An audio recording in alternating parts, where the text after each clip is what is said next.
真係非常之佩服。其實頭先咧喺做一中段咧5、6、7、8線沙田、屯門、西貢同葵青咧4隻艇幾乎拍住咁上嘅，不過南區咧臨尾追上嚟嗰下咧個後勁都幾快下。嗱，喺公佈我哋嘅結果之前咧，請現場嘅觀眾朋友一咧係俾我哋熱烈嘅掌聲歡呼聲，我哋逐度去介紹翻佢哋。哇！而家咧頂住攝氏34度嘅高溫咧，喺呢度有咁好嘅表現，值得大家現場朋友嘅熱烈掌聲。先俾我哋2號嘅艇，掌聲送俾大部隊。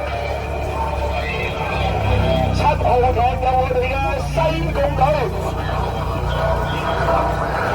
4號艇應該係我哋18區杯賽嘅冠軍灣仔隊。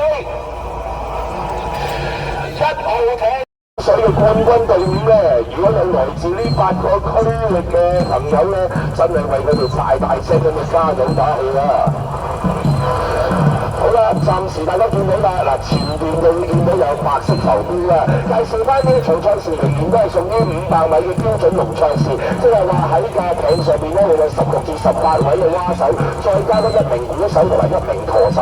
哇！大家只要見到佢哋咧白色水花四濺，就知道佢哋落獎落得有幾咁密啊！暫時而家咧喺早段咧，大家都係叮當龍頭，咁啊但係稍微帶出嚟咧4線灣仔隊係我哋第一場初賽嘅冠軍。側邊5線嘅沙田咧，亦都亦步亦趨，喺最外檔嗰幾隊啦，6線屯門、7線西貢、8線葵青，速度都相當之快啊！不過咧要睇後勁啦，因為白色球標將過，即將進入紅色球標嘅衝刺階段，暫時領先仍然都係4線嘅灣仔，另外咧第2名而家睇落係6線嘅屯門隊，哇！灣仔嘅後勁好勁啊，開始越排越快入獎嘅密度。佢哋咧嗱，咁我哋除咗喺呢個公開組、混合組同埋女子組，好多咧都係成年嘅人士啊。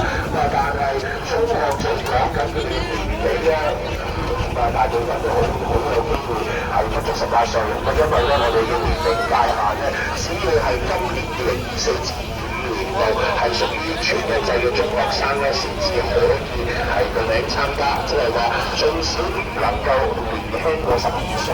咁啊，大家